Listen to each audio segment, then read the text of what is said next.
Salam sejahtera Malaysia, terima kasih kerana menonton video-video dalam channel ini. Sebelum kita mula, jangan lupa untuk tekan tombol subscribe, share, like, dan komen. Let's go! Salam sejahtera dan selamat pagi kepada semua pendengar. Berita pagi ini dipetik dari FMT bertajuk Tiada dana 1MDB yang digunakan dalam projek cari gali minyak PSI, kata Peguam. Berita penuh, Mahkamah Tinggi di sini diberitahu bahawa tiada dana One Malaysia Development Berhad 1MDB digunakan dalam projek cari gali minyak antara Petro Saudi International Ltd PSI dengan kerajaan Venezuela dan tiada sesen pun yang pernah mengalir ke dalam akaun escrow yang dipegang oleh firma guaman United Kingdom iaitu Clyde & Co LLP. Peguam Alex Tan berhujah jumlah wang tidak dinyatakan yang disimpan oleh Clyde & Co adalah bersih dan datangnya daripada kontrak penggurudian minyak yang dimeterai PSI dengan Petrolaos di Venezuela, PDVSA, sebuah syarikat berpangkalan di Venezuela dan merupakan hasil ekonomi yang sah.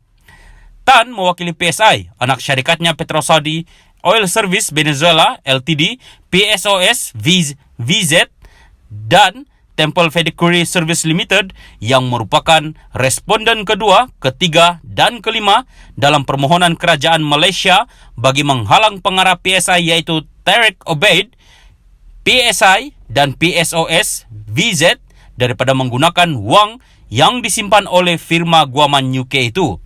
Kerajaan Malaysia mendakwa wang terbabit berasal daripada dana 1MDB dalam satu usaha sama dengan PSI bagi menubuhkan 1MDB Petro Saudi Ltd pada 2010.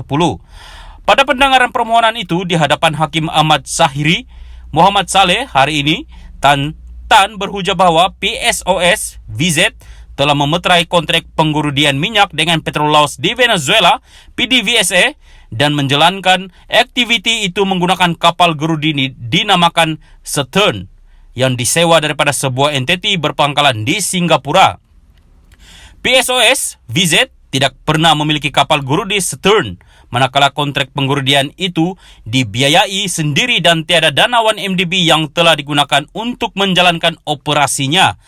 PSOS VZ melaksanakan kewajipannya di bawah kontrak penggurudian dan PDVSA dikehendaki membuat pembayaran. Apabila PDVSA gagal membuat pembayaran, PSOS VZ bergantung kepada surat kredit dan ketika mereka PSOS VZ terlibat dalam timbang tara, tribunal itu telah membuat keputusan yang memihak kepadanya. Kata beliau sambil menambah susulan proses timbang tara itu, tribunal telah mengarahkan PDVSA untuk membuat pembayaran ke dalam akaun escrow terbabit. Peguam Muhammad Yusuf Zainal Abidin yang mewakili Obaid pula berhujah bahawa affidavit sokongan yang disahkan oleh pegawai penyiasat IO dalam kes ini adalah berdasarkan dengar cakap dan hanya bergantung kepada laporan Jabatan Kehakiman AS Exhibit MAAA 1 serta pernyataan saksi Exhibit MAAA 3 oleh bekas Ketua Pegawai Eksekutif 1MDB Syarul Azral Ibrahim Halmi. Perenggan 30 hingga 40 affidavit yang disahkan oleh IO iaitu Muhammad Afiq Aziz bukanlah fakta yang menyokong permohonan itu, sebaliknya merupakan penemuan beliau selepas membuat kronologi fakta berdasarkan MAAA 1 dan MAAA 3. Kita tidak tahu bagaimana bahagian mana yang diperoleh beliau daripada kedua-dua eksibit dan yang mana miliknya sendiri. Sebarang dapatan berdasarkan kedua-dua dokumen hendaklah diabaikan, katanya. Yusuf juga berkata, atas asas cakap dengar, pernyataan saksi Syarul Azral itu dibuat dalam satu perbicaraan dan tidak boleh disahkan untuk digunakan dalam permohonan ini. Jika Syarul Azral memfailkan affidavit bagi permohonan ini, kami mungkin boleh melakukan pemeriksaan balas terhadapnya, namun memandangkan hanya pernyataan saksi beliau dirujuk dalam affidavit IO. Bagaimana kami boleh mencabar apa-apa kenyataan yang mungkin mengaitkan anak guam saya, katanya.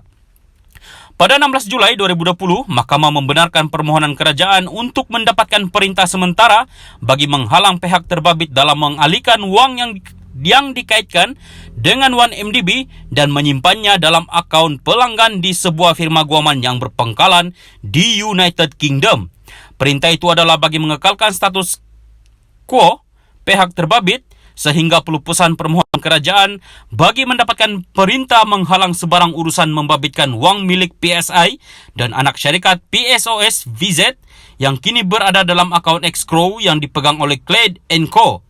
Permohonan itu yang difailkan di bawah Seksyen 53 Akta Pencegahan Pengubahan Wang Haram, Pencegahan Pembiayaan Keganasan dan Hasil daripada Aktiviti Haram 2001 menamakan Obaid, PSI, PSOS VZ, Clyde & Co dan Temple Fedicuri sebagai responden.